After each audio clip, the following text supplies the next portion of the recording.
Babamı Qızıl Arslan çok əzizləyir. Amma bu düyünü inanc izləyir. Aktrisa, aktyor səhnədə bir-birindən rəngli, maraqlı həyat yaşayır. Kimlərinsə taleyini yaşayır, özününkiləşdirir. Kimlərisə daha dərindən başa düşür.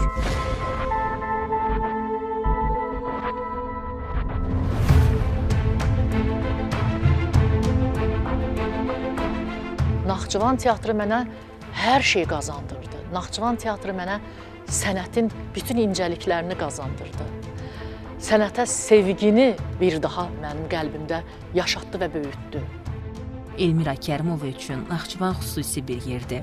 O deyir ki, insan bir məkandan ayrılsa da, ürəyinin bir parçası elə həmişə orada qalır. Acılı, şirinli günlərim orada olub. Həyatımda öyrəndiklərim oradan qaynaqlanır. Və nəhayəti sevgilimi orada torpağa tapşırıb gəlmişəm.